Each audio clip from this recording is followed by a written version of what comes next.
Danash Harrison. And once again, we have a wonderful show lined up for you. So please stay tuned on the Danash Harrison Show, and we will be back right after these words.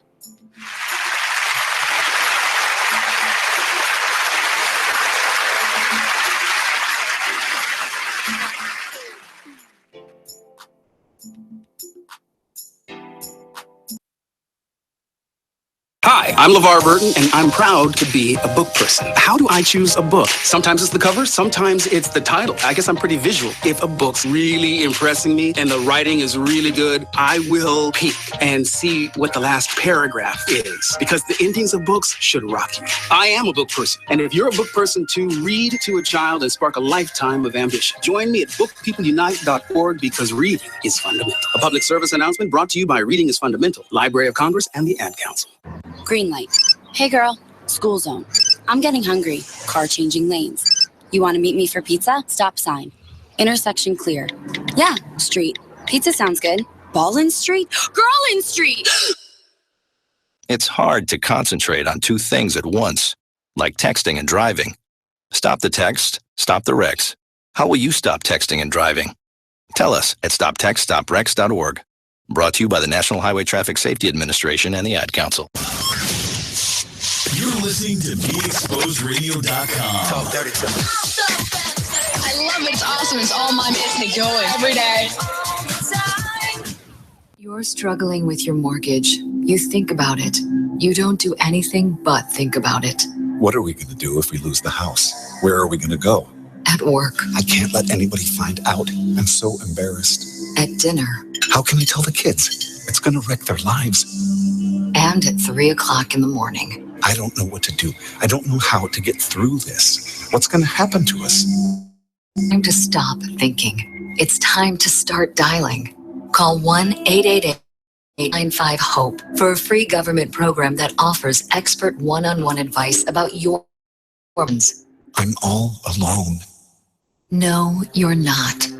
We've helped over 1 million homeowners, and we want to help you. And now there are more ways to help.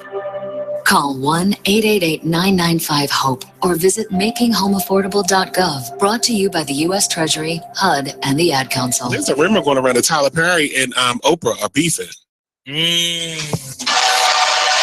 Well, let me tell you about this.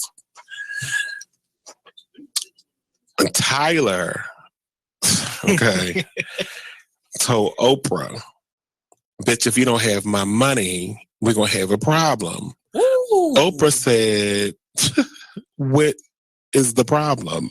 Ooh. You said if I don't have your money, there was going to be a problem. So Oprah is standing her ground like, bitch, I'm in charge. Yeah, you know, you may have a $250 million studio over there that you film all your shows and movies and stuff on, but I have the empire. That's what Oprah said. Oh, these are her exact words. Allegedly. I made this up. But allegedly. I made it all up.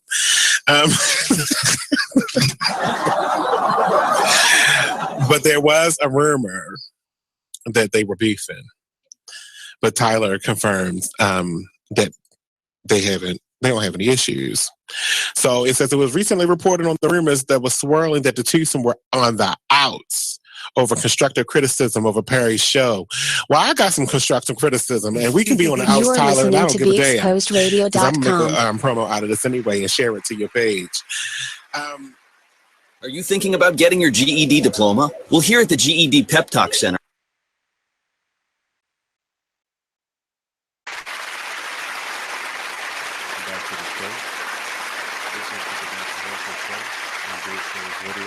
we're about to take a call from our co-host, Jared. Jared, are you with me? Good morning, brother. How you doing? Can you hear me? How you doing? Yep. Okay, I can barely hear you, but I think we're good. So how you doing this morning?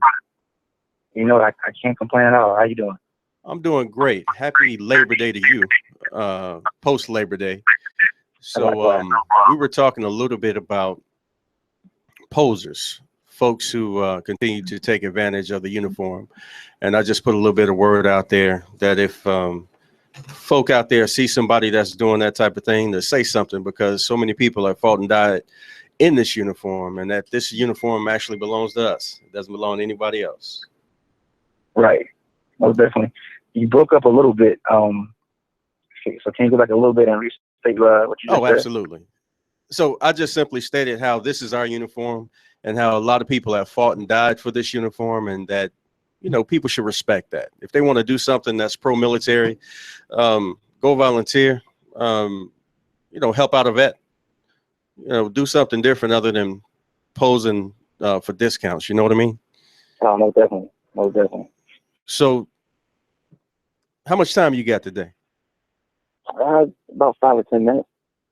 Okay. So let the people know who you are and let them know what you do. Okay. My name is Jared. I'm originally from South Georgia, and I basically work security. I volunteer at the fire department once a week. That's kind of my thrill. I'm a small time thrill seeker. I haven't yet reached the ranks of like motorcycles or anything like that. So that's what I do. I actually rode in today. Okay. How's that? How's the weather this morning? The weather's wonderful. Weather's wonderful. Traffic is what it is, but the weather was good to ride today. I get it in as much as I can.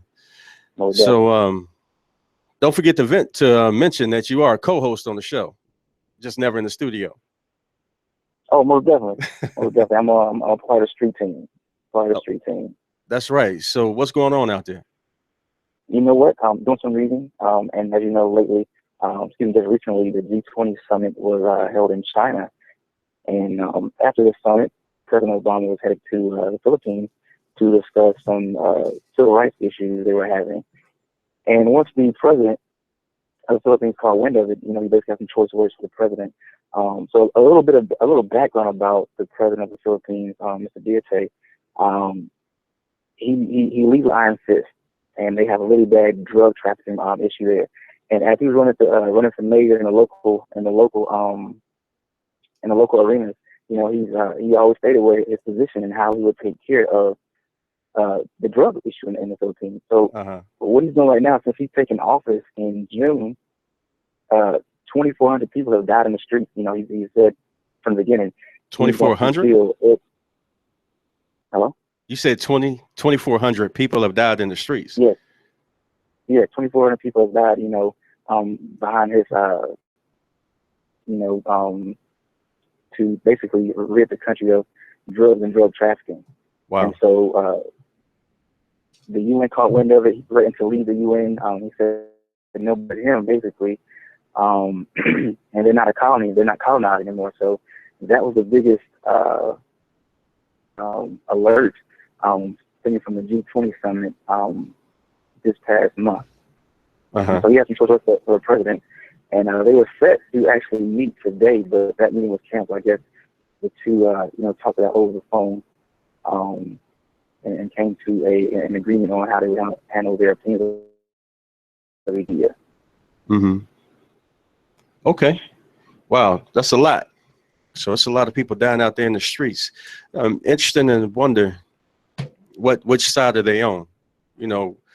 And when I say that, what I mean by that is, are they losing their lives because they're battling against the government that actually wants to affect change in a positive way for the Philippines, or are they caught up in the rhetoric and the politics of who's in office right now? You know what I mean? Right. It sounds like a little bit of both, if that even makes sense. But I think people may be in a fight to, you know, just basically provide for family. You know, from what I know, selling dope, nobody does it for fun. A lot of people just don't do it for fun. It's a means of, you know, putting food on the table. And so I think people are really getting caught up in just trying to survive. Right. And people are dying in the process. Wow, that's heavy. That's heavy. It's something. We take a lot of things for granted. The things that we have the opportunity to do in this country, it's no easy road for a lot of us. There's no doubt about that. But the things that we take for granted, the right to vote, the right to march, the right to protest, the right to become active in our community, we sometimes take that for granted. And there's people in other countries that are actually dying for the cause, so to speak, you know? Right. Yeah. Okay. These are mainly going back to your question, these are mainly, the drug pushers, the guys running that's dying in the streets. The article wasn't really clear on if it was more civilians or was it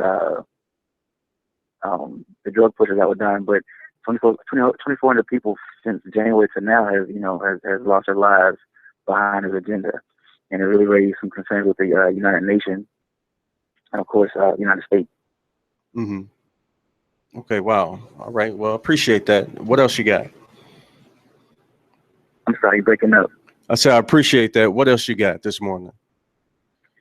This morning, kind of an old issue now, with Colin Kaepernick, stemming from what you brought up originally as far as, wearing a uniform. He chose not to stand for the Pledge of Allegiance or the national, for the anthem. Mm-hmm. And so, it caused a really big uproar, and a lot of people brought the military into it, saying it was disrespectful.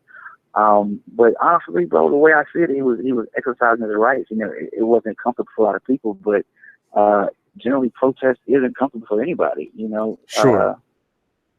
So the brother exercised the right to draw attention to police brutality and things that have often gone untalked about. And so that was his mission last week. And so the fact we're still talking about it, I guess, mission accomplished. But what I didn't like was people drew up the military into it and made a military issue. Some guys were offended, but I think it's a constitutional right. And like I said, it's not always comfortable, but it is what it is. So mm-hmm. that was the latest and greatest, at least from the uniform, as you asked me earlier. Well, I appreciate it. I think it's important to talk about Kaepernick. I mentioned the right to or not to stand last show. I didn't pull any names in it, but I think everybody who is watching the news or who's interested in sports, especially football, because football season is upon us again, right. They are aware of what Kaepernick and other people are doing. So, my whole thing about it is this. We have fought for you to have the right to stand or sit. So mm-hmm. the anthem came about during baseball. I'm not gonna, don't quote me on the dates, but probably about the 40s and 50s. They thought it good to, national anthem into the mix during a baseball game.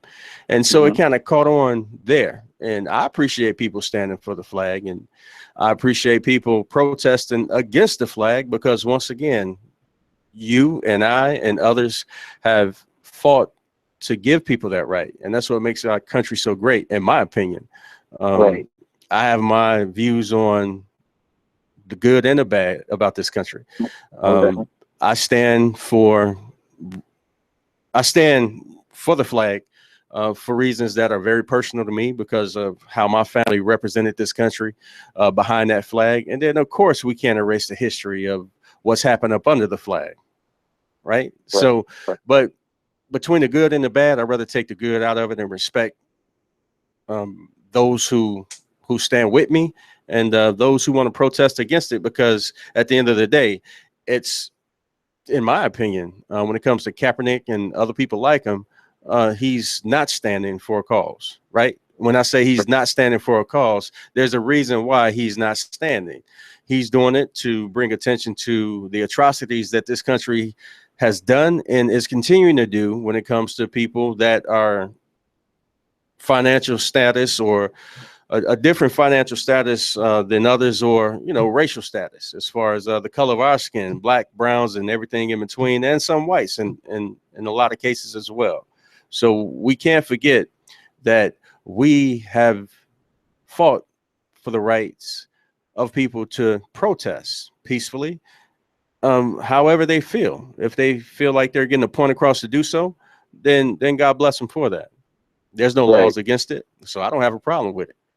On a personal side, I still don't have a problem with it, because it's not me. If it was me, then I'd do something different, but it's not. It's him. It's his voice. It's the way he wants to do things. And if others want to follow, then God bless him for it. You know what I mean?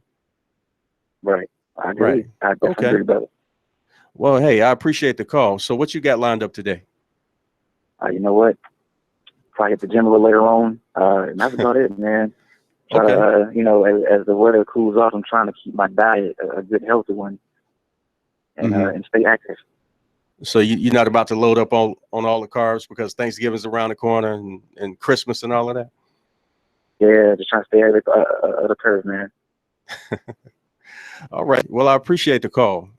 Have a wonderful rest of the day, and keep doing what you're doing. Good information this morning. We just talked to Jared about the Philippines and about Kaepernick. So to have that many people dying in the streets for something that they believe in, or to have a government that's actually in the process of trying to, you know, clean up the country, and so many people have to die at the hands of it, it's understandable in some cases, but terrible in others. I say understandable because if you have an area that's so corrupt for so long and things go on and somebody tries to come in and change those things, you're going to have casualties. And unfortunately, we have people dying in the streets, and it doesn't even have to be that way. So, hey, thanks for the call. And hopefully we'll be able to hear from you Thursday. Will we be hearing from you Thursday? Or is this too early to tell? It's too early to tell. Okay. Well, we appreciate the call. I know your time is tight because of the things that you have going on and the schedule that you keep, but I do appreciate the time that you called in, and keep the information coming. Yes, sir. Thanks for having me. Hey, come on. It's your show just as well as everybody else's. Right. All right. We'll see you. Be safe. All right, brother, too. All right. We just got done talking to Jared, the co-host of Be Exposed Radio. He has some good information for us. It wasn't local information per se, but it was information all the same. Information that we need to hear. We need to be aware of what's going on outside of our area codes. We have to be aware of what's going on around the world, because somehow, some way, it will affect you and I. The world is so connected these days that, you know, to isolate ourselves because of certain situations and issues that are going on, that's kind of hard to do, right? So we're global, and there's global solutions to those issues as well. So what we're going to do in a couple of minutes, we're going to get into the Capital Garden Youth Challenge Academy, as far as talking to folks about what that organization is all about. Last couple of shows ago, I had Miss Kylie, who came in, and she's going to come in today. I'm not sure if Miss Schwartz is with her or not, but Miss Schwartz is a recruiter. Okay, she is with us. I was just told she's with us. So we're going to have the recruiter from the Capital Garden Youth Challenge Academy come in a few minutes, and we're going to have the program coordinator, who is Miss Kylie, come and speak to us as well. I know the last time they talked with us, or the last time she talked with us, it was wonderful information. So we're talking about programs that can affect change in the lives of families and children between the ages of 16 and 18, young men and women. So I'm going to let them outline that organization for you. I know when me and Miss Kylie were here talking before we knew it, it was time to go, because there's so much information, good information for you all out there that's listening.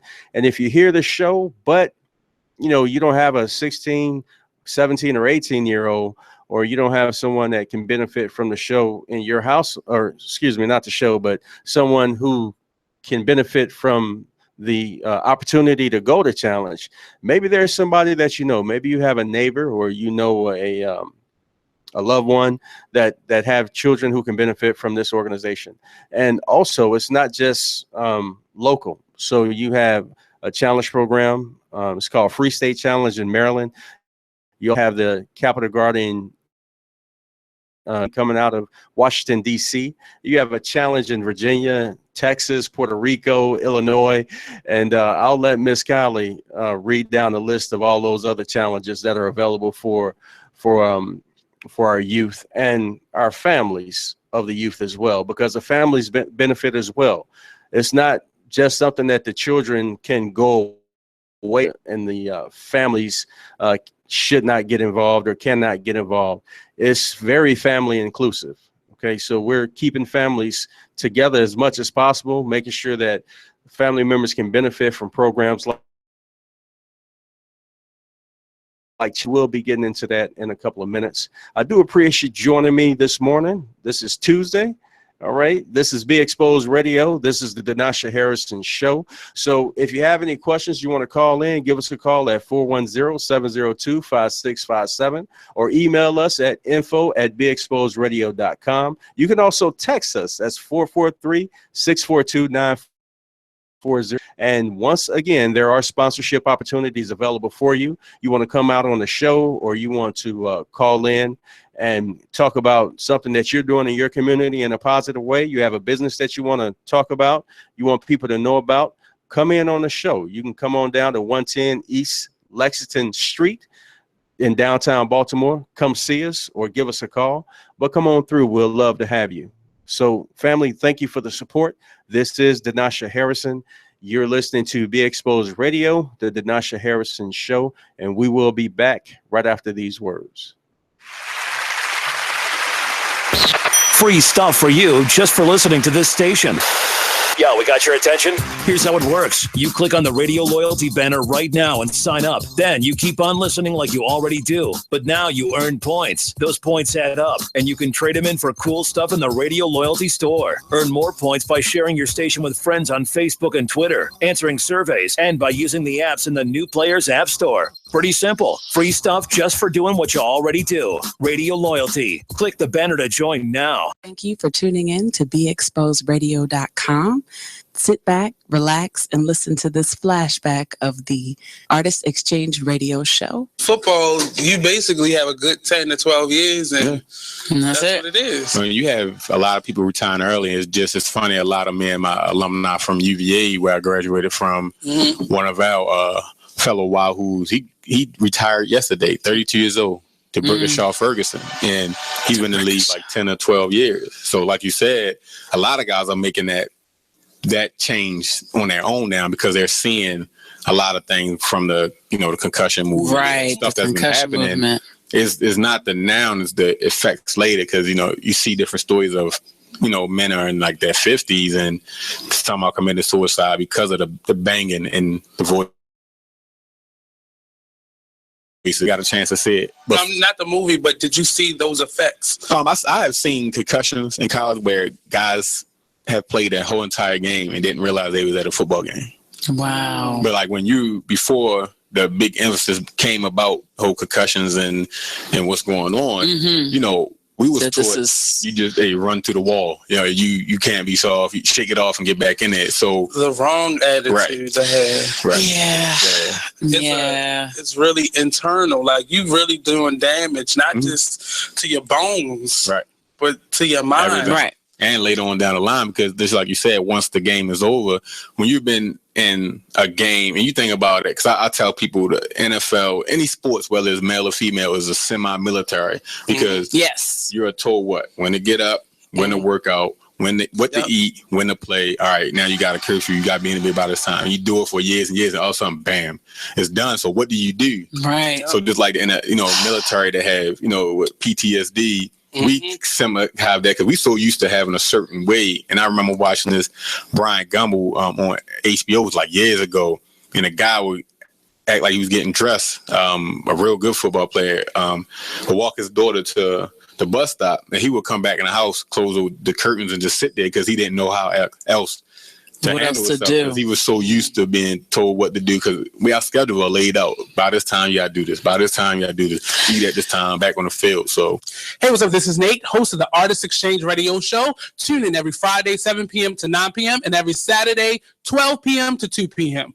Real artist, real talk, real live. Here, live on BeExposedRadio.com. BeExposedRadio.com. Good morning and welcome back to the Denasha Harrison Show here at Be Exposed Radio. We have Ms. Schwartz with us from the Capital Guardian Youth Challenge Academy. And once again, welcome back, Ms. Kylie. How are you ladies doing today? Oh, fine. Thank you. Thanks for having us. Oh, absolutely. Thank you for coming. Where are you coming from? Where's the Challenge Academy located? So it's in Laurel, Maryland, right off of 198. On DC owns property in Laurel. So it's right near the DYS, the Youth Detention Center. So we're right on the backside. Okay. So Ms. Kylie did a wonderful job talking to us about the program before. For those of you who didn't tune in before, we now have Miss Golly and Miss Schwartz here. So if you could take some time and tell us a little bit about the program. So we're a program that believes in giving youth second chances. Youth ages 16 to 18 that are from DC, the Washington, D.C. area. We're a 17-month-long program. For 5.5 months, the youth will live on our campus, do a residential phase. And then once they graduate, they go into the post-residential phase, which is then 12 months after. So they would be in communication with one of our case managers, and also with the help of their mentor, we would help them and assist them with their goals that they set on campus. Okay. So you have some that want to go to college, Job Corps, or whatever it is they choose to do. We would assist them in doing so for a year once they finish the program. Okay. So what qualifies a young man or a young woman to participate in your program? So you must be a high school dropout. Also what I call severely truant. You know, those are the ones that show up day one to high school and you never see them again until the spring or the end of the school year for some reason. Or they're hanging out in the halls at school, never check in. A DC residence, again, between the ages 16 and 18. Okay. So high school dropout or extremely truant? Yes. Okay. Any other qualifications? So for example, if there's a young man or a young woman they're doing well in school, but feel like there's some type of corrective action that they may need outside of going to school. Like, for example, if their home life is not the best situation, can they too be a candidate for challenge? We prefer, well, usually you mean like at risk. Correct. All our like youth are at risk. Usually when the home life isn't all together, usually they aren't doing well in school. So it kind of goes hand in hand. Okay. Or, you know, behavior issues. Okay. So you are the program director? Program coordinator. Our program director is Mr. Raynald Blackwell. He's over the program. Okay. So as a program coordinator, what are some of the things that you do for the academy? For example, do they get an opportunity to come off the campus to participate in different events or do different things?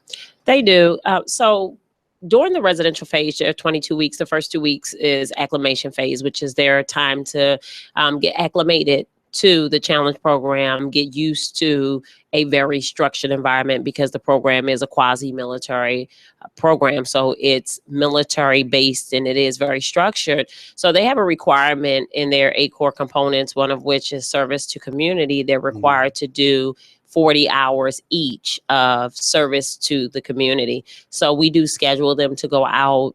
They go to Martha's Table, sometimes DC Central Kitchens, a lot of the community service outlets in the District of Columbia. We try to do everything in the district because they're district residents, and these appearances at these different service to community outlets can lead to jobs for them. It can lead to internships, and our intent is to place them when they leave Challenge, the residential phase of Challenge. So we also go on field trips, so you can't be all quasi-military all the time. They're still young people. They still like to go out and have fun and laugh and smile. So we do go and we try to make it all a learning experience.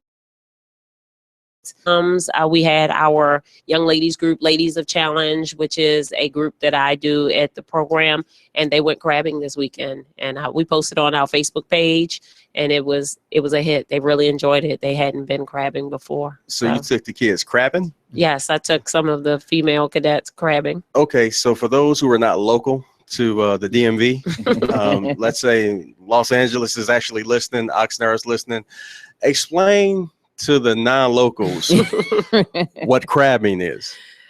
So it's catching crabs. Like catching fish. Yes, like catching fish, except for there are different ways to do it. You know, your fishermen go out, they throw a crab pot out, which is a cage that may have a chicken neck or turkey neck or something that the crabs, they can smell the meat underwater. So crabs can smell the meat underwater. Yes. Wow, okay. Yes. So they know the meat is there, just Uh-huh. like our senses, they have their senses underwater. So you can throw out a crab pot, but we didn't do that. We did what I like to call old school crabbing, which is what I did when I grew up. With a line? With a line. So a chicken leg, a raw chicken leg, you tie it off to a line and you tie that line to the pier. And they really enjoy it. And it's so much better when I think about the young people, because a lot of them have never even been to the beach. They've never been fishing. They've never done these things. So when you plan things, you try to plan things as the program coordinator, plan things that are experience that they'll take and say, wow, I've never done this before. And it'll give them a different view of life, and they'll want to go out and explore instead of staying in DC. You do want them to be a productive citizen. That's the purpose of the challenge, to be a productive tax-paying citizen, but you want them to be well-rounded as well, and understand that there may be more to life than your square block that you've lived in all of your life. And that's how they felt when we went crabbing on Sunday. They said, oh, wow, I've never done it. And they were screaming and yelling, and we caught almost 40 crabs. So really, they did an excellent job. Of course, the gaming people came in, made us put some of them back because they were too small. But the experience, just the way when they came back, they said, I really enjoyed this. I really love this. I want to go again. Now I'm going to tell my mom, let's go. And those are the things, that's the impact you can have a challenge, that it's not in writing. Right. It's not in the policy. It's just those little things that help bridge the gap with their parents when they go home, because sometimes that household is a broken household. So everything you do can have an impact, positive or negative. So you really do have to be careful what you instill in them and the things that you say and do. Absolutely, that's important. They're very impressionable, right? Very. Very, very impressionable. Oh, yeah. So, Ms. Schwartz, how initially is the program received when you go out there and you're doing your recruiting? How do the children take the organization? How do the parents take the organization? Because I could just imagine some parents may think that it's, a day camp, or I can unload my kids for the season of the class, so I'm not doing anything else with it. Take my kid. I can't do anything with my children.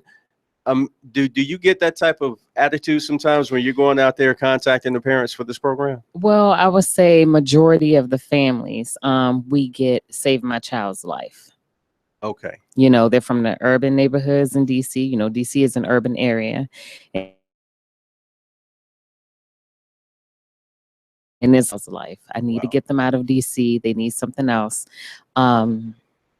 So we get a lot. You may have your ones that are like, I need something to do with my child. Like, just take them away for a while. But majority of our parents feel like they need to save their child's life. They need a second chance. If you don't help them, they're going to be lost or dead. And how about the children? How about the ones youth that will actually be in the program? Well, it is voluntary. So they have to want to do the program. Initially, you have some that are like, I'm not doing this. I'm not cutting my hair. But deep within, they know they need change. Right. They know they have to do something different. They know that wandering the streets every day isn't working, but they know that they need a second chance. They know that they have to find what works for them.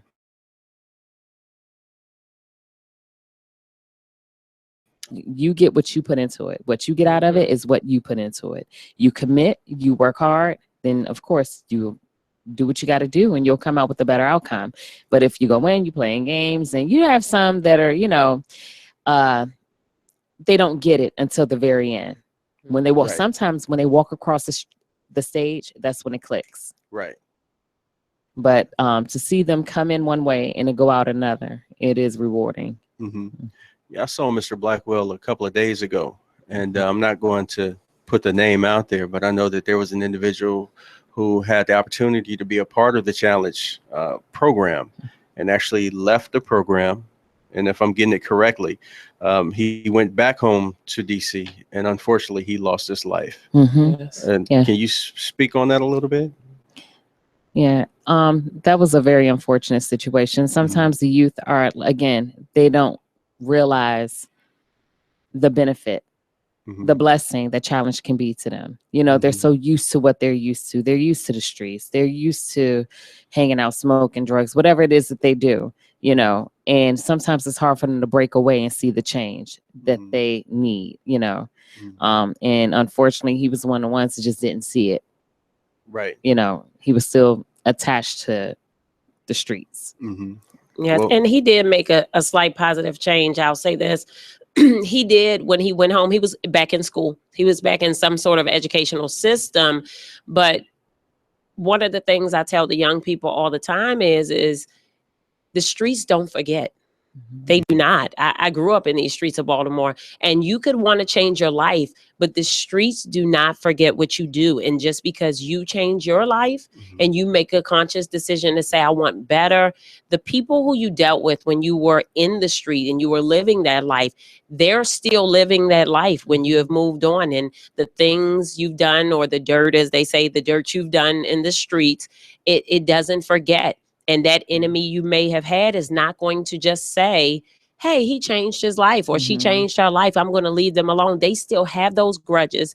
They still need that credibility. They still need that name. And when you come home and you say, I'm going to do something better, they may not have changed their life. So they will come and act the same as they were in the streets. And you have to be aware. You have to be cognizant, which is why we like to see our young people say, hey, I want to go off to college, or I want to, because you have to still, you're going back home to your same neighborhood when you leave here. And your mind has to be in a position to say, I'm changed. But we tell them all the time, in the 5.5 months that you've been here, it's most likely that the only thing that has changed is you. When I worked at Challenge, I would hear that all the time, correct? You would tell the kids once again, what? The only thing that has changed since you've been away is you. And And sometimes they see that. Right. And we experience that when we go off to school, when we go off to the military, in our cases. You come back and nothing really changes around the neighborhood. People are doing the same thing in the streets, not doing much with their lives. In some cases, not all, but some cases. Definitely when it comes to Challenge, in those cases. So the only thing that's changing is you, not your situation back at home. Hopefully things get better. You know, hopefully the neighborhood changes a little bit. You know, police may come in and clean up, and people may get involved in their community. And that's what this platform is about. It's about affecting change in a positive way beyond Challenge, so that when cadets come back home to a neighborhood, that neighborhood is ready to receive them, is ready to participate in the well-being of the young folks in the community, right? So I think we need more of that. So when we come back, we still got a few minutes, but I would like to get into your role as a program coordinator, correct? Yes, But program coordinator. But before you were program coordinator, you were who? The commandant. Okay, so we're going to talk about the differences between the two offices, about what a commandant does as far as what you did, and what you're doing now as a program coordinator, and how it all kind of ties in. Because when I worked at Challenge as a cadre, I understood that the roles between a cadre and a team leader, a cadre team leader, deputy commandant, those roles are all different. It's very interesting how the program is structured. Excuse me. I really appreciate, the opportunity to have worked at Challenge. Learned a lot from both of you ladies, so thank you very much. I can see how you being a recruiter, you let the kids know, hey, come on in. It's a Challenge program. It's going to change your life. It's going to do a lot of good for you, which it does. And then they run into the team of Miss Kylie. Oh my goodness. Night and day. Right. So I'm sure the children are like, what did I get myself into? And even the parents in some cases, they're like, what are you doing to my child? So, but we're going to get a little bit more into that. But before we go into that, what can people do to support the program? So we're going to give numbers and addresses and point of contacts for people who want to send their children to the program. But what can people do quickly to support the program, like indirectly? Well, we do have a foundation. You can contact our foundation, and also you can contact our office as well to get that connection with our foundation. We actually have a national foundation and one specifically for the DC program. Okay. So do you have like open houses during the time for challenge? We don't do an open house, Okay. but we do a stakeholders event once a year where Okay. different stakeholders are allowed to come out. They get a tour of the challenge program and get more details, and just to give back and thank them for helping us out. Okay. So we're going to talk a little bit about the stakeholders' role with challenge, and then also we're going to get into the differences between your two offices, the office that you held successfully, I might add, for a long time, and the office that you have now, as far as what those differences are.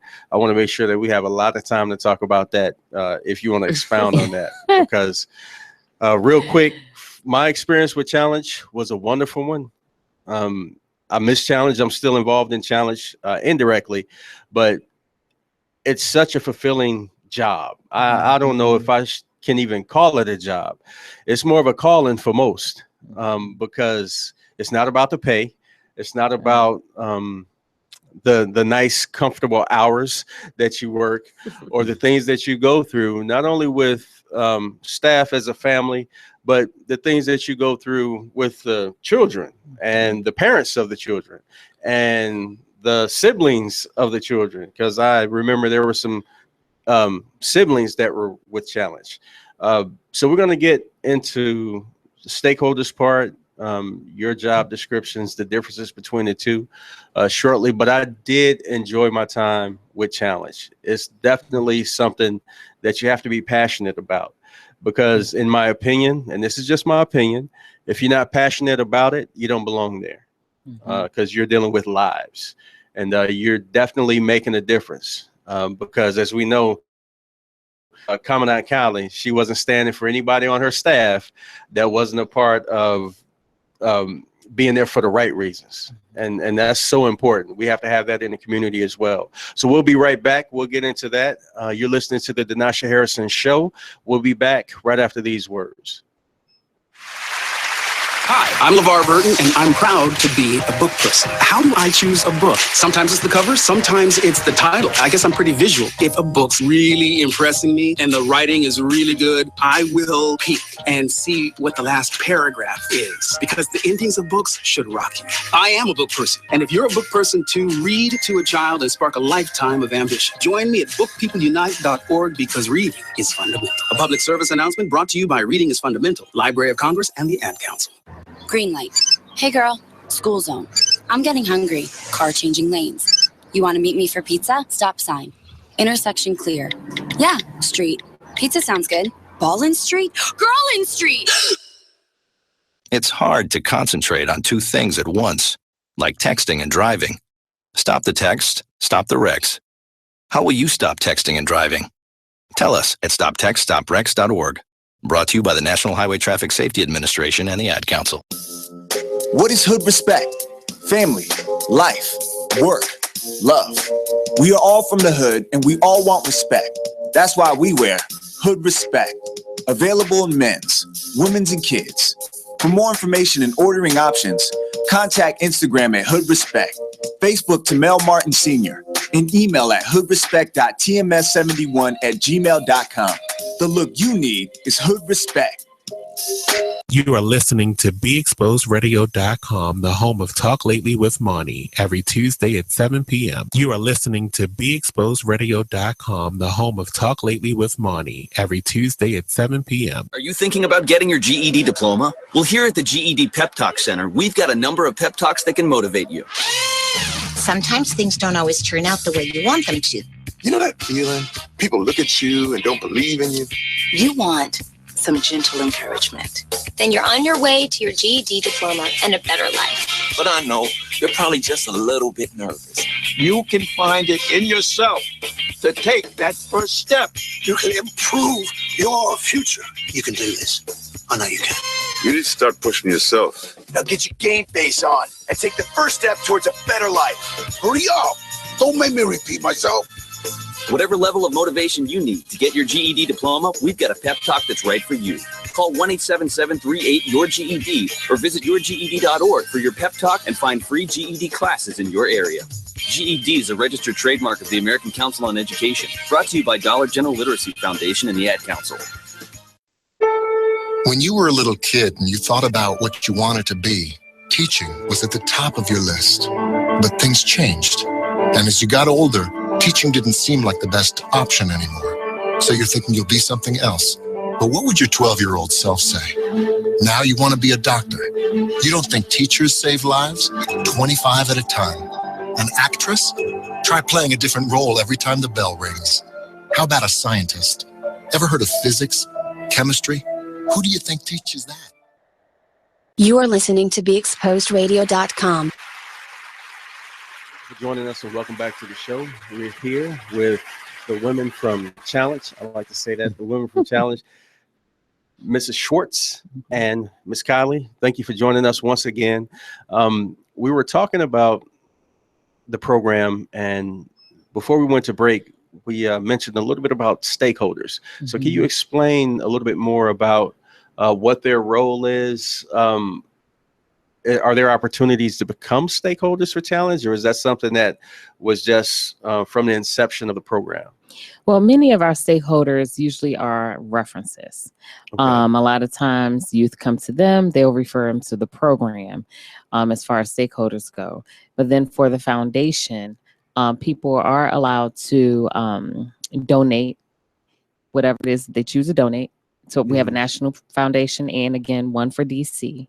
But if you want to know more about the foundation, you can visit our website at cgyca.org. Okay. And you'll get more information that way. Or you can give us a call at 202-730-1579. Okay, give that number again.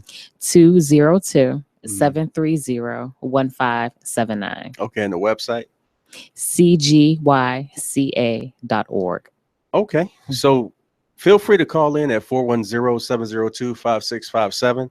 We are taking calls during this live broadcast on the Danash Harrison Show. And before we went to break, we also talked about what you used to do as the commandant and what you're doing now as the program coordinator. Are there many differences, or is the job exactly the same? Or what is your feel for the cadre side of the house and the side of the house that you work on now? I know it's probably kind of like a broad. It is. Well, let me first say there's a process in Challenge like anything. Ms. Schwartz being our missions coordinator, and she's the person that goes out and she's in the community and she's our face. In essence, she's the person that's on the street, you know, in the trenches, so to speak, who's talking to the parents and explaining them why this is a great opportunity. There are a lot of youth programs.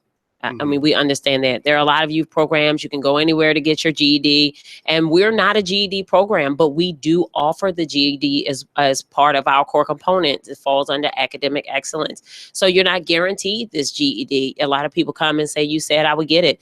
No, we say you have an opportunity, and what you put into it is what you get out of it. But you take GED courses, and we have other core components. You learn life coping skills. You learn job skills. You do physical fitness daily. So you have a PT component. You know, you do responsible citizenship. You have leadership followership. You have all these things, and all of that starts with the admissions coordinator being able to convey to you based on your need how this can help your young person. So that in itself is a very difficult thing. There are a lot of things in the District of Columbia because we, as the Capital Guardian Youth Challenge Academy, we only take District of Columbia youth. There are 36 programs. There are other programs that do take youth that live in your state. Maryland has the Free State Challenge, and that in itself has been a difficult divide there because we've only been open since 2013, and everybody is familiar with the Free State Challenge Academy, which is in Aberdeen, Maryland, because at one time we had a partnership with them. The DC youth were going to Free State Challenge Academy, and they were accepting our youth.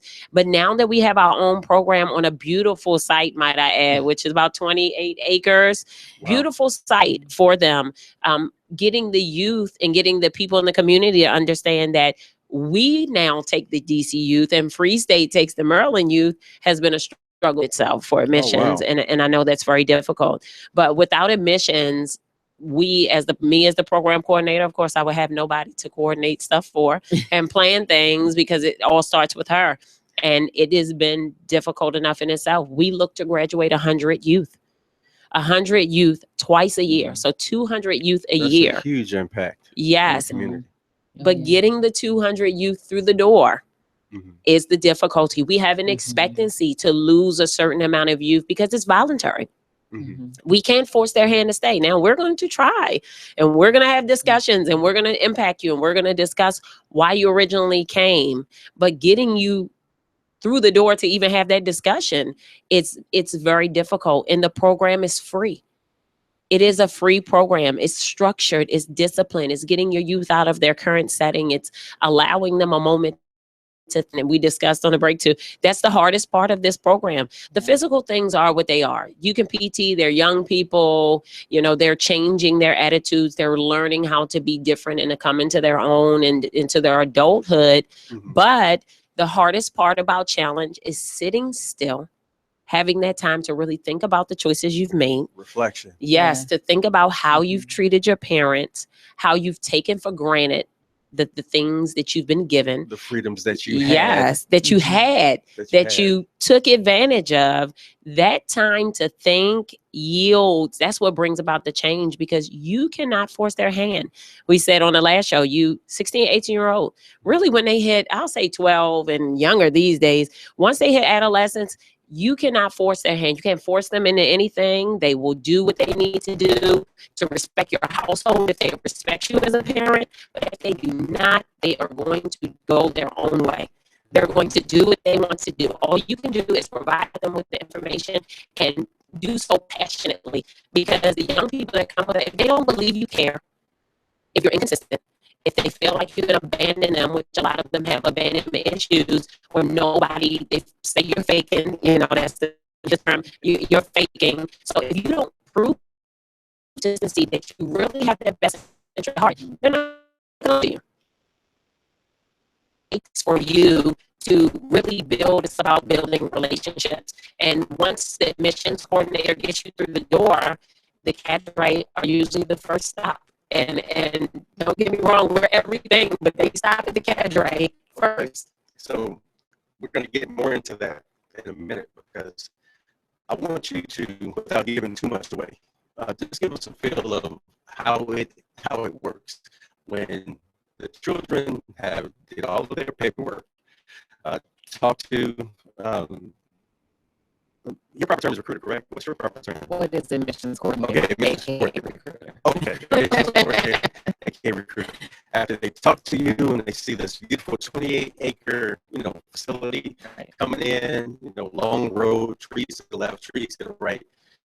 They're coming up to this gate, and these people are standing there in black uniforms, and the light, I think, switches on for a lot. Like, this is not just a regular old camp style organization. So we're going to get a little bit into the process in a few, because we didn't get too much into, did you love being the commandant? Do you like being program coordinator now? What the differences is between the two? I'm going to ask you that again. See if I can right. But we're going to get more into that program. And we're going to talk about Mr. Blackwell, the director of the program, and how passionate he is about affecting youth's lives in a positive way. So we'll be right back on the Denasha Harrison Show after these words. Don't go there. Free stuff for you just for listening to this station. Yeah, we got your attention. Here's how it works. You click on the radio loyalty banner right now and sign up. Then you keep on listening like you already do. But now you earn points. Those points add up, and you can trade them in for cool stuff in the radio loyalty store. Earn more points by sharing your station with friends on Facebook and Twitter, answering surveys, and by using the apps in the New Players App Store. Pretty simple. Free stuff just for doing what you already do. Radio loyalty. Click the banner to join now. Thank you for tuning in to BeExposedRadio.com. Sit back, relax, and listen to this flashback of the Artist Exchange Radio Show. What does hustle hard mean to you? What does that signify in your life? That's the lifestyle for me. You know what I mean? Like, true story, I was born into a family in a community of hustlers. Now, let's get focused right quick, because when people hear the word hustler, they confuse it with con artist or something negative. So they like to call people entrepreneurs, right? But the definition, and I'm paraphrasing, but the definition of hustle is forced movement or to be hurried, right? We're not talking about just pushing other people. Sometimes you gotta push yourself, and that really makes you a hustler, a true story. So the thing about it is, like, when it comes to hustling, listen, a quick story. I used to go by juleps a lot, right? And my grandmother used to make me clean the yard, shovel, do things like that to go get a julep. But one day she was like, look, you putting all your money in someone else's pocket. Right. Save those quarters, and I can teach you how to make a formula, and you can sell your own juleps. You understand? Mm-hmm. So the next couple of weeks, I said, oh, man, he's a hustler. Listen, let's think about my story like that. Grandmothers are the natural hustlers because they were the ones who maintained and sustained our families through epidemics. You're talking, Big Mama went through slavery and held it. You're talking, Big Mama went through depression and held it. Big Mama went through crack and held it, and still maintains it today. So if you don't think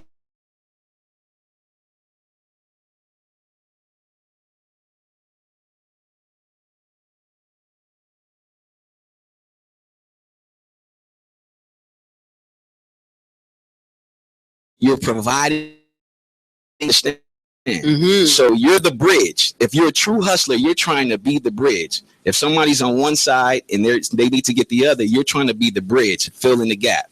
So hustling is a lifestyle. It's not something you can do. It has to be something you live. Word. Hey, what's up? This is Nate, host of the Artist Exchange Radio Show. Tune in every Friday, 7 p.m. to 9 p.m. and every Saturday, 12 p.m. to 2 p.m. Real artist, real talk, real live, here live on BeExposedRadio.com. You are listening to Radio.com, the home of Talk Lately with Monty, every Tuesday at 7 p.m. You listen their ear to the streets. BeExposedRadio.com.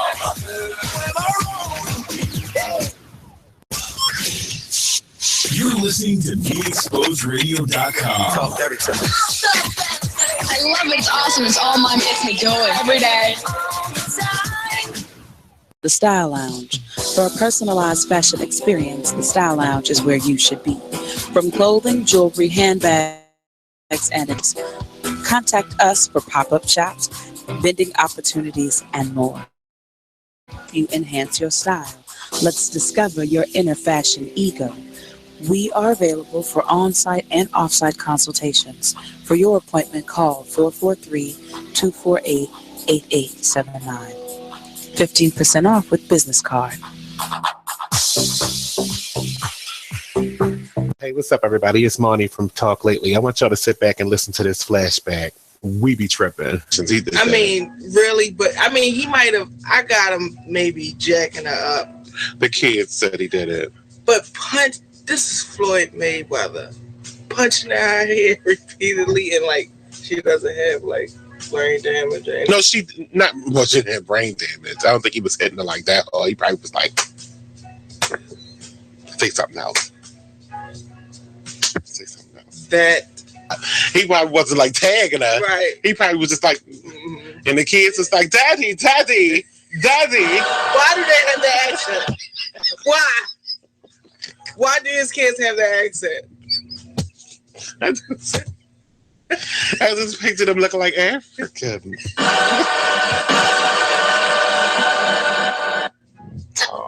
I didn't want to have to admit that. I don't know what they're going to do about my mouth, but just check out the show every Tuesday at 7 p.m. It's more of the same right here on BeExposedRadio.com. We're rewarding you for something you already do, listening to us. It's Radio Loyalty, and it's an easy way for you to get free stuff. All you do is sign up. Go ahead and click the banner now. You'll earn points as you listen. Products and services in the Radio Loyalty store. You can earn even more points when you share your favorite station with friends on Facebook and Twitter. Radio Loyalty. It's free to sign up, so click the banner to join now. You're listening to BeExposedRadio.com. Thank you for joining us. Welcome back to the show. You're listening to the Denasha Harrison Show on Be Exposed Radio. I have Mrs. Schwartz and Ms. Kylie from the Challenge Academy here with me today, talking about Challenge, talking about the requirements of it, how we can benefit from it and what we to help it and how it serves the community. Before we went to break, we were talking about that bus ride. When the cadets are on that bus and they're riding up to those gates, because before they talked to Mrs. Schwartz and her team, and she convinced the parents to let your children go with us for 22 weeks. Yes. 22 weeks. We got you. We got your children for 22 weeks. We're going to impact their lives in a positive way. And then you got these kids looking like, man, I don't need no challenge. I'm good. Blah, blah, blah, blah, blah, blah. And Mrs. Schwartz is just smiling at them like, it's going to be okay. You'll be all right. It's good for you. And then we're on this bus ride to that gate and we see Miss Kylie's team. What happens next? Well, we don't actually do the bus ride anymore. We used to do it to where we would bring them into the DC Armory because the location, it was a little easier. But now the parents on day one, they come in and the first face they do see is the familiar face, which is Miss Schwartz, our admissions coordinator. So they come in and they all in process on the same day. And what they basically do is go through, make sure their paperwork is ducks are in a row. And then at the end of that admissions journey, don't sugarcoat it, is the cadre. Now, I want everybody to understand we are a quasi-military program. So the cadre. What does that mean for those who don't know what quasi-military means? Quasi-military is where discipline and structure is the underpinning of the program. So we are structured, we're disciplined. They do march. We do follow the National Guard model. Program is a National Guard Youth Challenge program. So the Capitol Guardian Youth Challenge Academy, being under the National Guard Youth Challenge programs, is the program for DC. So they wear a uniform, they earn that uniform. It's not given, they earn it.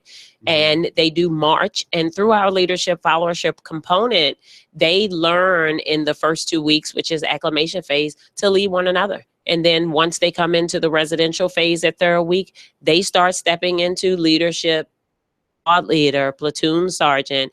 They can go all the way up to the sergeant major. And that would be the cadet who's really shine and really has great leadership skills. And they would be over all the cadets that are there. And they fall into a leadership role. So they earn that. Got it. When they get off the bus. Well, when they're there and they get to the cadre and they go to the barracks, there is a period of shock and awe on the second morning. Like anything, in order for you to gain something new, you have to get rid of the old. So we're going to jolt you, so to speak, and we're going to have a show of unity amongst us as the cadre. Well, them now that I've shifted positions, but there's a show of unity. And it's not just the cadre, it's the staff. The support staff are there, the case managers, the counselors, our medical piece. They come in and they support the cadre in this effort because the young people need to know that it's a collective effort. We're all here for you. You're going to see us on a daily basis, but the cadre are the people they see 24 hours a day. And there is always a staff there. So they are the ones who teach that military portion. They give you some shock and awe on the first day, and we're honest with the young people. When they come to orientation, which I know Ms. Schwartz will speak on, the orientation that they do, we tell them, you're going to hear loud voices. You're going to, myself included, I have a very strong presence, a very strong command voice, which is what we call it, which can be an elevated voice, but it's not yelling. We want the young people to know that, yes, yelling and screaming denotes emotion. And we're not there for that. We're not there to be upset with you. We know what you're coming to do. We understand the dynamic when you come through the door. So we're never going to be upset about you making mistakes because that's what they are. This is a learned behavior. You've been doing this for 16, 17, 18 years of your life, and coming in with us is not going to change that overnight. So we're understanding, but we're going to be consistent and repetitive, and we're going to hold you to a standard. And when that standard is not met, then we're going to give you what we like to call a corrective action. And it's not punishment. It's a correction. It's meant to give you something that makes you think. So then when you go to do this correct your thought process, and you'll do the right thing. Okay. So that can range from push-ups and sit-ups to writing an essay, because the males, they tend to like the PT. You know, it doesn't work on Right. them. They like, but if They you want say more. write a 300-word essay, they're like, oh man, I'm never going to do this again because I don't want to write a 300-word essay. The girls, now if you tell them write an essay, they'll write it home. If you tell them to do 15 push-ups, they're on the ground crying. So it's about building relationship. You really have to learn. And the cadre have a very difficult job, because we can have 44 cadets in one squad bay. The buildings are like open bay barracks. So I can stand at one end, I can see down the bunks. They have bunk beds. I can see everybody. That's 44 personalities that I'm dealing with. And then they don't know each other. Some of them come from the same communities, but to be thrust into a situation like that takes a lot of courage, and we have to acknowledge that. But difficult. They have breakdowns. They have moments that they cry, and that's what the staff is there to support. The counselors are there. We're all, in essence, mentors. We're counselors. You know, we're everything all at once, all the time. Okay, so you call it shock and awe. I see you want to keep going back to that. Control chaos, if you will. Yes, and Okay. everybody has their own way of doing it. So sure. Every commandant that comes into that position has a philosophy. All of it, you know, different roads to the same end. So my philosophy in my years, because I've been at several challenge programs, was that first initial showing of that presence has to be very powerful, and not for control. It has to be very powerful so they can see these are the people who are here to support me. And yes, it's, you know, shaking my stance a little bit, but wow, that they would come out to be here for me. That's to true. show me that life can be different. And you have to know that they're not just thinking, even though their reaction and behavior is usually, I want to go home, or I don't want to do this, and then, you know, there are expletives in there when they tell you that, you know, but we don't take it personally, because we know what it's going to take to change you. But in their mind, after that initial thing, and they look at you, they have an expectancy that you are not going to quit on them. Right. And that's why that show of force, that show of unity, and that appearance in the beginning is so important, because they get to see, wow, this is 40, 50 people who are coming here for me, Right. because they believe I can change, and they're supporting the decision I made Right. to come in on the first day. And it can be difficult. You know, people, we see a lot of tears.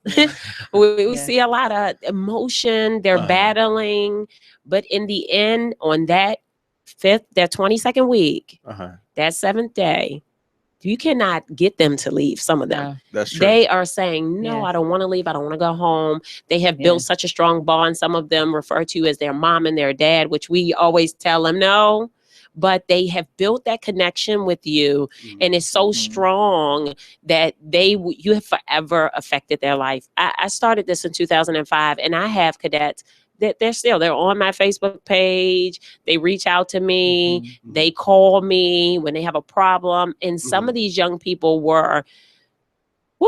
they were rough. They were really rough. But I even had a young lady, they wanted to put her out, and I fought for her to stay. I said, no, give her a chance. Let me try to affect her. And this young lady left. She did not get her GED, but that grit, that thing that we teach them, that's not the GED piece, that portion that teaches you perseverance, that has your home, that true grit, that ability to then say, I know what my worth is, and this is what I want, and I know I can have better for myself. That is the thing that pushed her out into the world, and she decided to go to Job Corps. And when she couldn't function at a co-ed Job Corps. So she said, hey, send me to West Virginia. Send me to West Virginia, all girl, Blue Ridge Job Corps, and I know I will do better. She was thinking about, through the process we gave her, what would impact her. She finished Job Corps. She got her GED. She stayed till she was 18. It turned to a high school diploma. As a result, she had 2 trades while she was at Job Corps. She enlisted in the U.S. Army. She did, I think, more than one enlistment. She is now finishing up her college degree, which I believe she's finished now. She's married with a son of her own. Beautiful. And she sent me a message and said, you changed my life. Right. If it wasn't for you fighting for me, I would not be who I am today. That is the reward. That is the reward. And I know you've worked there, just knowing that that was one person that you're not going to see in jail. That's right. Or on the dead street. streets. Or 3, 4, or 5 kids getting assistance from the government. Or, you know, that is the thing that keeps you going at Challenge. And on the first day, that makes the cadre and the staff so invested and say, hey, we're going to shake you up. We're going to shake you up. And yes, you're going to be mad. Yeah. But it's going to benefit in the end. It'll pass. Yes. So Mr. Blackwell, he's the director of Challenge. Yes, Reynold Blackwell. Reynold Blackwell, I found to be a very, very passionate person when it comes to Challenge. Hopefully we'll get him on a show. I know he's probably listening right now. He did know about the show before, but we had a conversation a couple of days ago, and it was about the young man that unfortunately lost his life when he left Challenge and went back home. But to talk to him about what happened, you would think that it was his own son. Yeah. You know, he has a passion, as others at Challenge do. And I appreciate people like Mr. Blackwell and, of course, my fellow cadre that continues to do their thing when it comes to Challenge. What is the process for coming to Challenge to be a part of it? Are you part of the employment piece when it comes to Challenge, or how does that work? Not really. Okay. You would have to contact our administrative desk. Okay. Which that number is 202-730-1533. Okay. And she would be able to assist you. Okay. So if somebody wants to actually work at Challenge and feel like they have what it takes to be a part of Challenge, then they can actually try to get employment there. I think that's great. If a child has had too much of the cadre and wants to tap out and go home, are they seeing you before they make that decision, or before they want to walk out the door? Are you a part of the process? If somebody decides, hey, I've had enough, I'm finished, do they come see you? They don't come see me, but there is a long process. Okay. We don't just let them like, okay, walk by, see it. You know, they have to then prove not prove, but kind of, they'll speak with the cadre first, of course.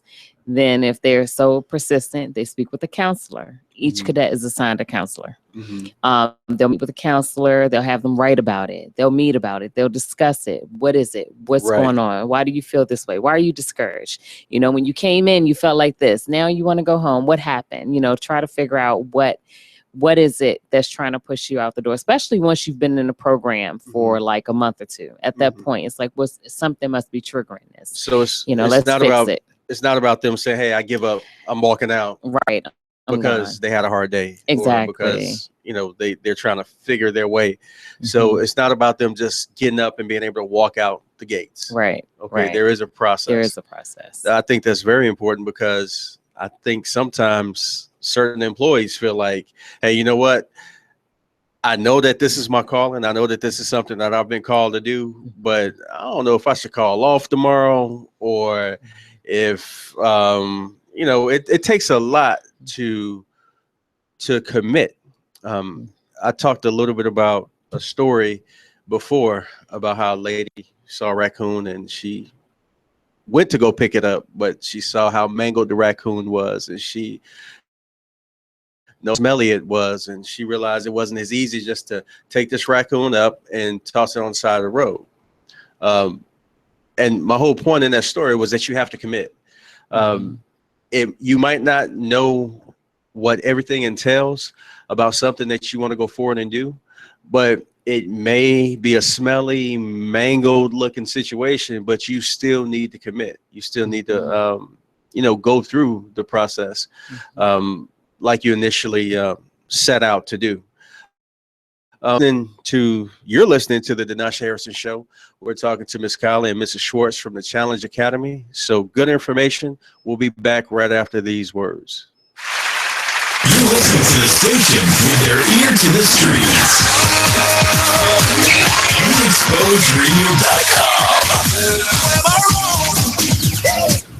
Hi, I'm LeVar Burton, and I'm proud to be a book person. How do I choose a book?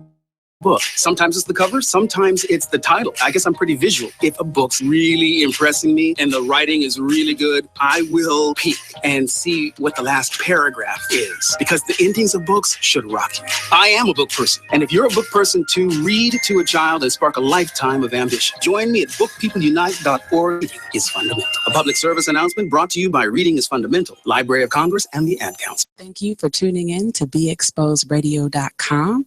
Sit back, relax, and listen to this flashback of the Artist Exchange Radio Show. Football, you basically have a good 10 to 12 years, and that's what it is. So you have a lot of people retiring early. It's funny. A lot of me and my alumni from UVA, where I graduated from, one of our little while he retired yesterday, 32 years old. To Shaw Ferguson, and he's been in the league like 10 or 12 years. So like you said, a lot of guys are making that on their own now because they're seeing a lot of things from the concussion movement, right? Stuff that's been happening is not the noun, it's the effects later, because you see different stories of men are in like their 50s and some are committing suicide because of the banging and the voices or the concussions. And did you see that? I haven't got a chance to see it. But not the movie, but did you see those effects? I have seen concussions in college where guys have played that whole entire game and didn't realize they was at a football game. Wow. But like before the big emphasis came about whole concussions and what's going on, we was taught you just run to the wall. You can't be soft. You shake it off and get back in it. So the wrong attitudes I had. Right. Yeah. It's really internal. Like you really doing damage, not just to your bones, right, but to your mind. Everything. Right. And later on down the line, because just like you said, once the game is over, when you've been in a game and you think about it, because I tell people the NFL, any sports, whether it's male or female, is a semi-military, because you're told when to get up, when to work out, what to eat, when to play. All right, now you got a curfew, you got to be in the bed by this time. You do it for years and years, and all of a sudden, bam, it's done. So what do you do? Right. So just like in a military that have with PTSD. We have that because we so used to having a certain way. And I remember watching this Brian Gumbel on HBO, it was like years ago, and a guy would act like he was getting dressed, a real good football player, would walk his daughter to the bus stop, and he would come back in the house, close the curtains, and just sit there because he didn't know how else to handle himself. Because he was so used to being the dude, because our schedule are laid out. By this time, you gotta do this. By this time, you gotta do this. Eat at this time, back on the field. So, hey, what's up? This is Nate, host of the Artist Exchange Radio Show. Tune in every Friday, 7 p.m. to 9 p.m. and every Saturday, 12 p.m. to 2 p.m. Real artist, real talk, real live, here live on BeExposedRadio.com. I said he's dead. Oh, 6 years after he passed away. It states she reportedly had heard rumors, but nothing substantial. But then you put the rumors to while death. They were still married. You sentenced the rumors to death. While they still were married, she heard rumors. Right. Okay. Probably all her life she's heard rumors. Like you're dating, you're dating your dad, right? I look just alike. I'm like, girl, somebody told me you dating your father. That's what kind of people. He gay, right, Percy? Please, why are you laughing at him? Don't laugh at him. Please don't. Okay, let me continue with the story. Oh, man. Even today, it's still funny. Oh my gosh, if you haven't heard this show, it's Talk Lately. And it's only on BeExposedRadio.com every Tuesday at 7 p.m. and on YouTube. Just go to Be Exposed Radio. We're rewarding you for something you already do, listening to us. It's Radio Loyalty, and it's an easy way for you to get free stuff. All you do is sign up. Go ahead and click the banner now. You'll earn points as you listen. Points you can trade in for great products and services in the Radio Loyalty store. You can earn even more points when you share your favorite station with friends on Facebook and Twitter. Radio Loyalty. It's free to sign up, so click the banner to join now. You are listening to BeExposedRadio.com. Thank you for joining us on the Natasha Harrison Show. Welcome back. We're talking to the women from Challenge, and we're going to just pick up where we left off when we were talking during the break. I've noticed that a lot of it comes out in the middle of the breaks, and then when we get back on the air, it's like, okay, everybody straightens up in their chairs. And it's like, okay, everybody starts to think about what they're about to say, which is good because this is out there forever. Right. Mm-hmm. But we were talking about Challenge. We were talking about Mrs. I'm not going to say her name. But I can remember when I was a cadre there was a lady, and we actually had to take her home because she was going through so much when it came to the program. But we took her home, and I'm thinking, okay, maybe she's going to change her mind and, you know, say she wants to stay, but she actually was ready to go home. But the good thing about that individual was that she came back to Challenge the next cycle, correct? Mm-hmm. Yes. Can you tell us a little bit about her? Well, this cadet, she came to Challenge 2 classes ago, and basically she came like every other cadet. She wanted to change a very strong personality, very strong set in her way. She thought she was very clear on who she was, knew there were a lot of things underlying. So in her process, it was very up and down, constant talking. I was the commandant then. I used to talk to her regularly, and we formed a great relationship. So sometimes the cadets, they choose who they like.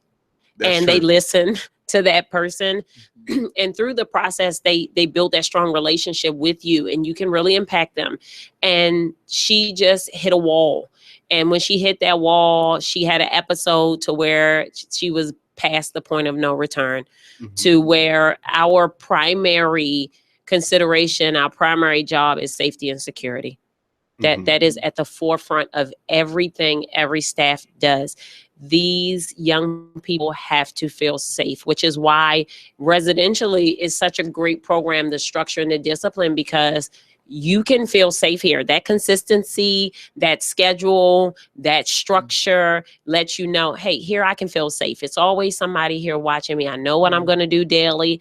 I have an expectancy to be able to complete these things daily. And I don't have to worry about looking over my shoulder, where I'm going to sleep, if I'm going to sleep, whether I'm going to eat, whether I'm going to argue with my parent. It is a very sound and safe environment. So with her, she struggled with that.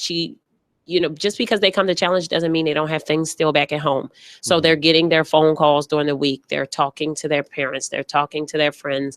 That 5-minute, 10-minute phone call can completely spin them in a different direction. The parent can impact them adversely.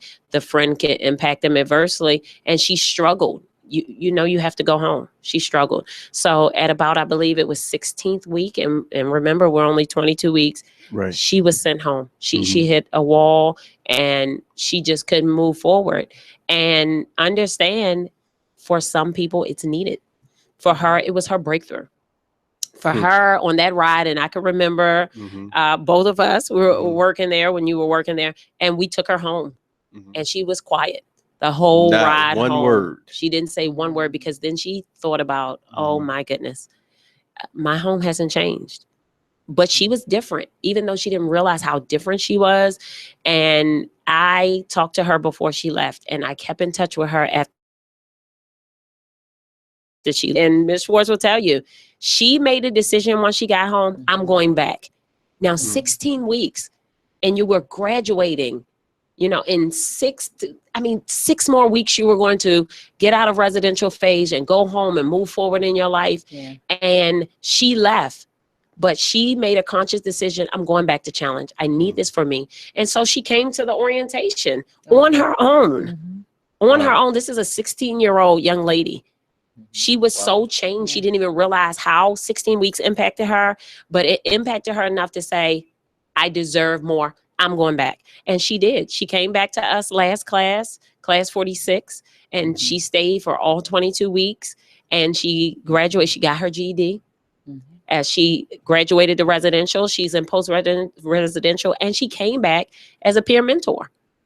We have a peer mentor program where our graduates can apply to come back to impact the other cadets who are currently in class. We're talking about back. We're talking about the same person. Yes, the same person. The same person I know. Yes, that would use profanity toward you and call you out your name and do all of those things. But I will tell you what, this young lady is a testament to what we do.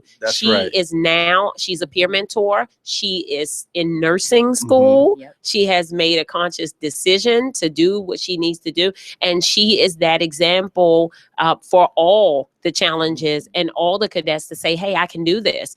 I know talking to the cadre, I used to always in training say, this behavior that they exhibit, it's a symptom of a greater issue. Much like a common cold. When you have a cold, there is the runny nose, there is, you know, the cough. And I've told a lot of staff this.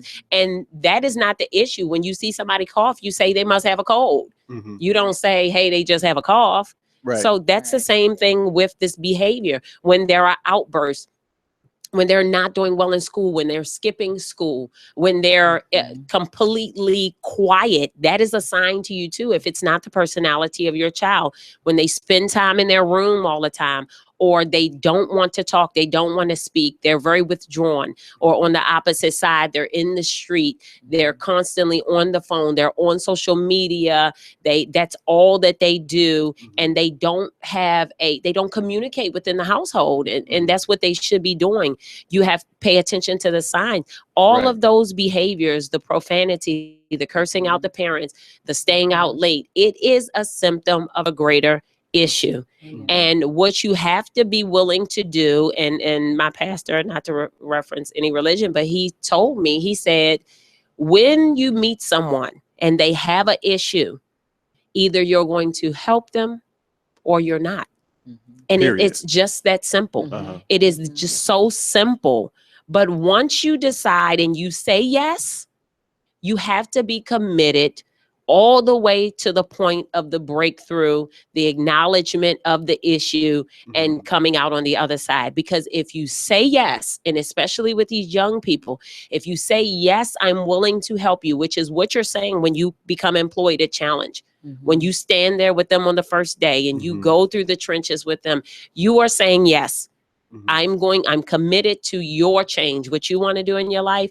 If you turn and you walk away, or you stop listening to them, you have really just you're going to make a grave change in that youth. And it's going to be to their detriment. You will be doing them a disservice because you are the person who has not been committed to them their whole life, the person who has walked away, the person who has abandoned them, the person they feel like doesn't love them, or they don't feel loved or wanted. You have now brought their previous life to Challenge. And you cannot do that. You have to be committed. The mentors, the families, the staff, you are committing yourself 100% to the change of this young person. Why did you get involved with Challenge, Mrs. Schwartz? I love to see the end result. Helping the youth is so many out there that are just so lost.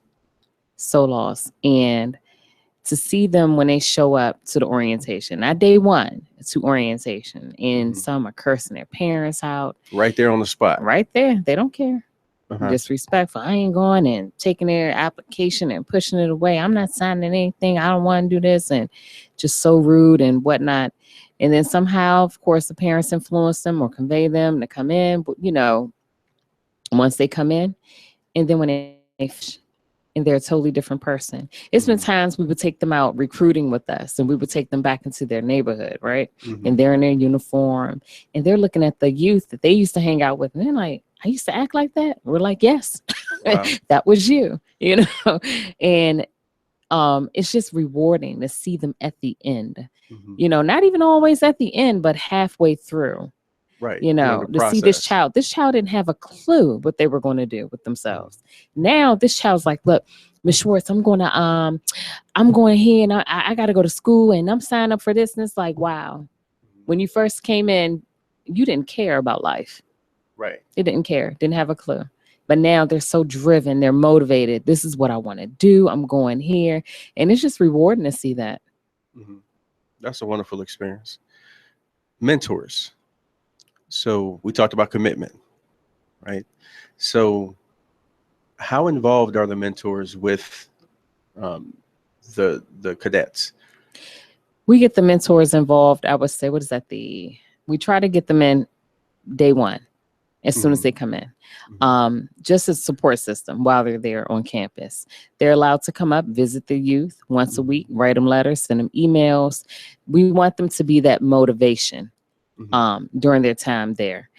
And then once they graduate from the program, they're kind of like a liaison between us and the youth.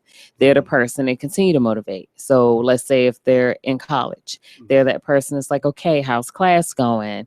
You know, did you go out for the job interview? You know, do you need my assistance in completing a job application? You know, just kind of continue to be that motivation and get them through life, help them achieve the goals that they set during their time on campus for that year. And you have some mentors that continue to stay in a youth's life even after that year is up. And then you have some on the downside that kind of drop off to the wayside, and then the case managers then become the mentor as well. Wow, that's awesome. I think that it would be great to get some graduates in here to share their story about their experiences. That way we can use their names too, because they'll actually be sitting here. But wonderful experience to be a part of something like this, because it has purpose, it has substance. And hopefully this challenge will be around for many, many years to come. Is there something that's required to keep challenge open, as far as children coming in, funding? Is it district? Is it state? I know we talked about that a little bit before. What can keep challenge going? What keeps the doors open? The youth coming in. The youth. The numbers. The youth coming in. With being a part of the district, there are a lot of just some things that we're still working on, and with trying to become credit recovery. We currently are not credit recovery, but we would like to be. And when you say credit recovery, what is that? So where youth could come in, so let's say, you know, there's a child that's repeating the 9th grade for the 3rd time or whatnot. They could come into a class, like, you know, they go to class now every day, but it's for GED preparation, where they would then come to class and still earn credit, so that if they do not pass that GED, they can go back to high school and just pick up where they left off. Once they graduate the program. So we're currently working on getting that established. But we currently just do the GED preparation. But they do take the GED under DC. And now DC rewards the youth that pass the GED with a high school diploma from DC. So the youth is who keeps the doors open. Oh, yeah.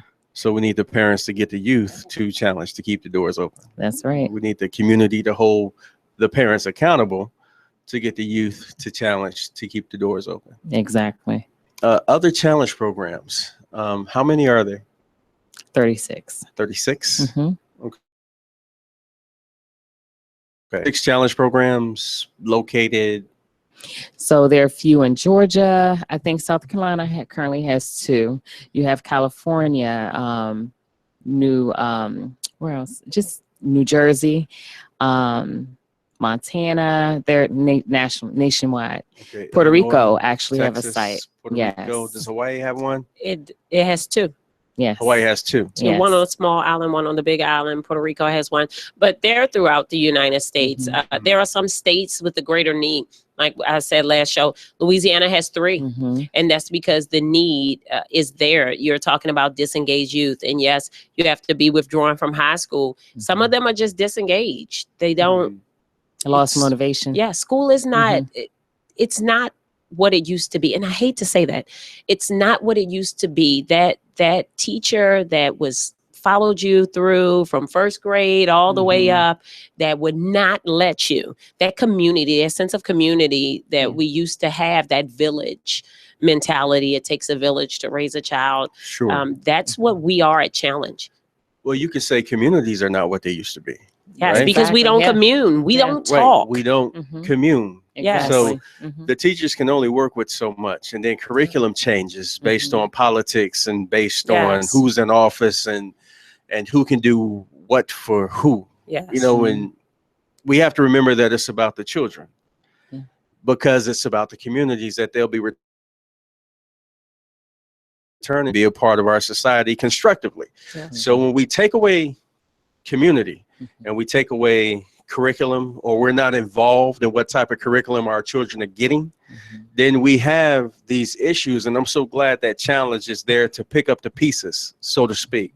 The only thing that changes in Challenge is the cadet, the individual, because when it comes to everything else around that person, when they go back to the neighborhood, unfortunately, it doesn't change as much as it should when they're ready to come home. And as you said, a lot of them don't want to go home. Yeah. A lot of them want to stay engaged in Challenge somehow because there's that structure that they never had in their life before.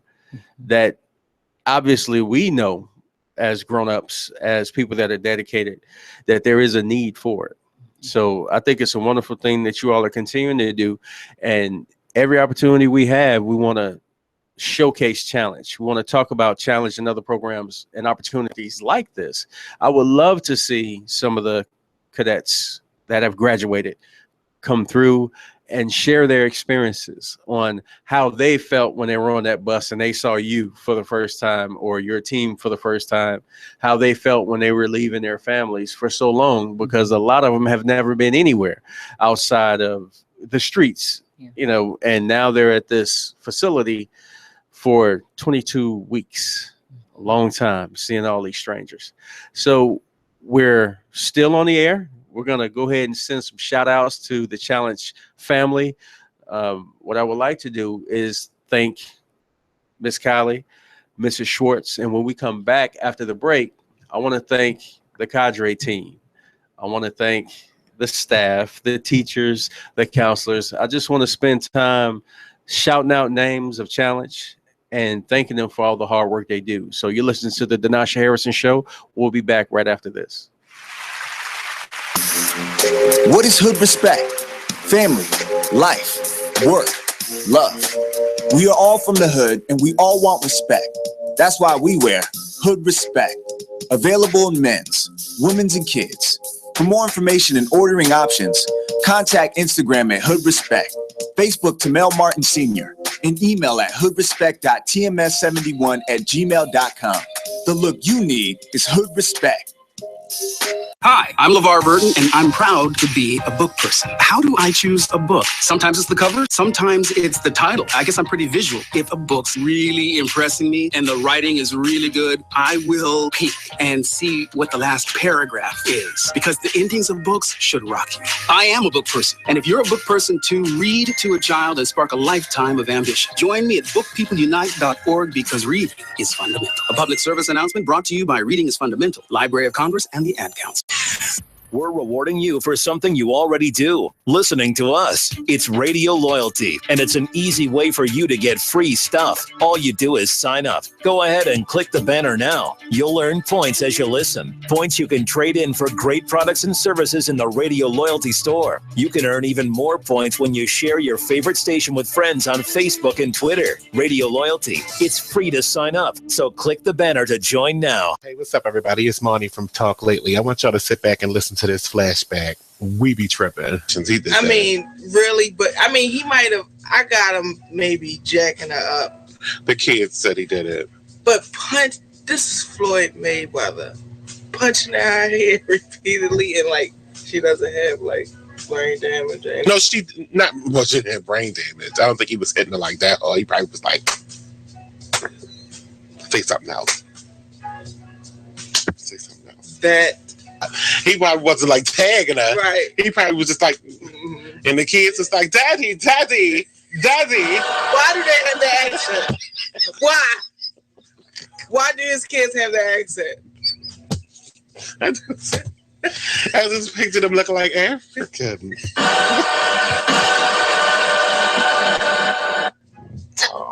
I didn't want to have to admit that.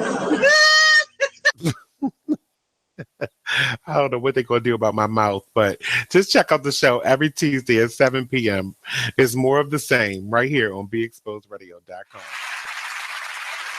You are listening to BeExposedRadio.com. Thank you for listening and welcome back to the show. Before we get back into the subject of challenge, I would like to thank our sponsors, the Holy Trinity Gospel Ministries, for supporting the show.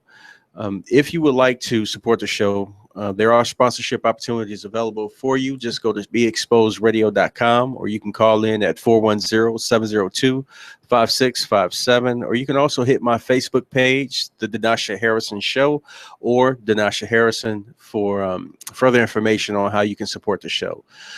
We have an open house on the 17th of September from 12 to 5 here at Be Exposed Radio. That's 110 East Lexington Street, Baltimore, Maryland, downtown Baltimore. So come out and support the show. And also, there's a live broadcasting on the 15th of October, the African American Authors Expo. Hopefully, if you all can work that into your schedules, please come out and support our African American authors. Come on out. It's going to be a live broadcasting, so we're really looking forward to that. So thank you all for the support. Earlier, I said how I would like to thank the staff of Challenge. So if we could send a shout out to some of the staff heads and some of the departments, department folks, I think that would really be great. And I think it'd be proper to start with the director, Mr. Blackwell. Yes, Mr. Blackwell, Raynald Blackwell, our program director. He's very passionate, very involved with the youth, really has a heart for this. He's definitely called to do this, and he understands the dynamic, the community. He understands DC. He understands at-risk youth, and being a military man himself, a retired first sergeant from the National Guard, DC National Guard, he definitely understands the structure and the discipline. He is a man for our youth. He's an advocate for them, and he's very passionate. So when you see us speak and we're passionate about it, it starts with the head. He's very passionate about this, and he plans to be doing this years to come in one way or another. And just to see how dedicated he is and the hours that he puts in, and being there late in the nighttime and early in the morning, and sometimes fixing things because he wants the environment for the youth to be as such that they feel comfortable, that they feel home. They're at home, and it's a great thing to work for somebody who's so passionate. Our deputy director, Mr. Samuel Brown, who was my mentor of sorts, having come from the Commonwealth Challenge, which is the program in Virginia Beach, Virginia, for Virginia residents. He's definitely passionate, a retired Marine Corps. Yes. So he's very passionate about the youth. Definitely discipline and structure. Used to be my commandant when I first came through the door, and definitely has a mind for the business of challenge. Our department heads, of course, myself, the program coordinator, Ms. Schwartz, admissions coordinator, and over her department, our budget officer, Ms. Jewel Douglas, our RPM department, which is our case managers. They're the ones who work with the mentor post-residentially, but they also teach job skills to our current cadets that are in-house. That department being ran by Mr. Rooks, as well as his assistant, Ms. Stuckey. We have our education department, our instructors ran by our lead teacher, Mr. Lance, and that is a great piece. He's the one who's always ahead of the trends as far as education is concerned. Our cadre department, which is very impactful. They're the 24-hour, they're the core of what we do, ran by Commandant Ashley and her assistant, First Sergeant Boyd. They really impact our youth, and they're the front line.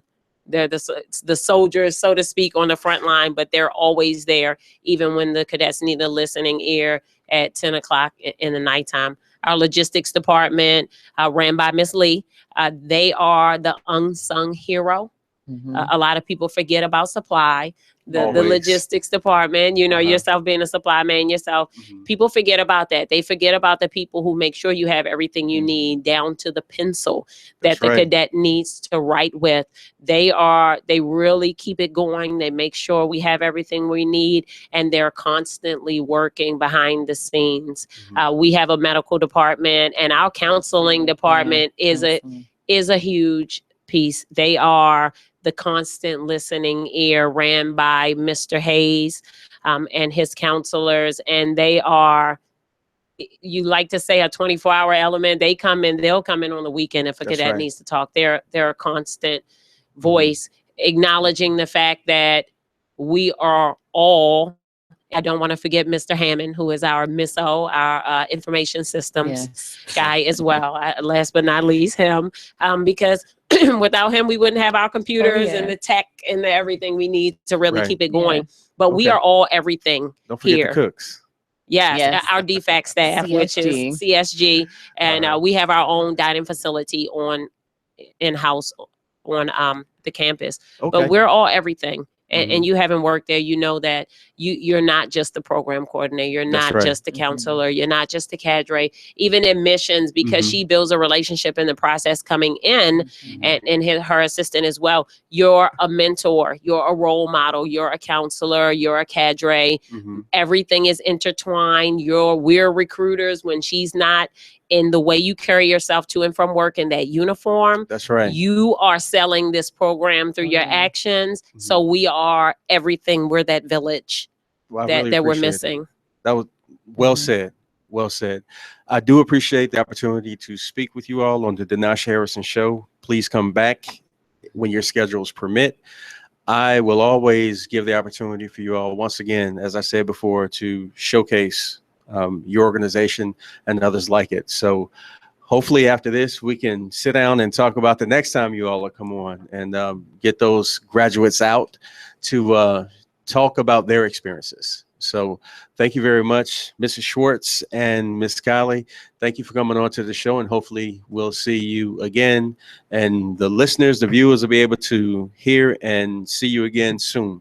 So that was the Capital Garden Youth Challenge Academy. You're listening to the Denasha Harrison Show. Join us on Thursday from 10 to 12.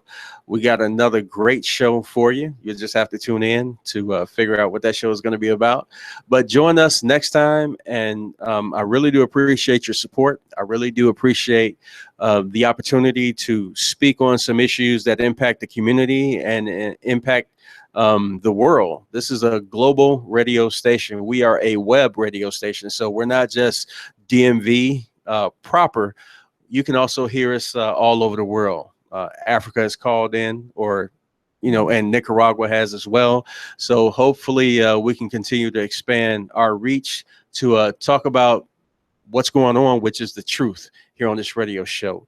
Thank you for joining us, and we'll see you on Thursday on the Denasha Harrison Show.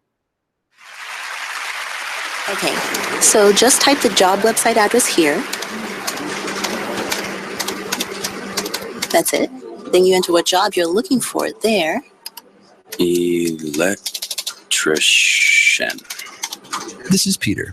Recently, he got help going on the internet for the first time to look for a new job. Okay, then you just hit search and...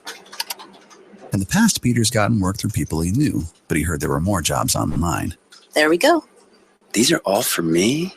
Uh-huh. Really? He had no idea just how many. I can't believe it. This one looks good. Peter is thinking the internet might be for him after all. And this is just one website. Wow. Why didn't I do this sooner? See what the internet can help you do at everyoneon.org or call 1-855-387-9166 to find a free training class near you. Brought to you by Connect to Compete and the Ad Council. Thank you for tuning in to BeExposedRadio.com.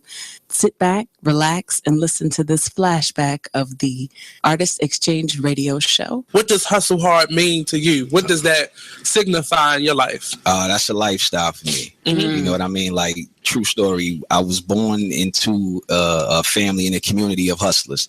Now let's get focused right quick, because when people hear the word hustler, they confuse it with con artists or something negative. So they like to call people entrepreneurs, right? But the definition, and I'm paraphrasing, but the definition of hustle is forced movement or to be hurried. Are you thinking about getting your GED?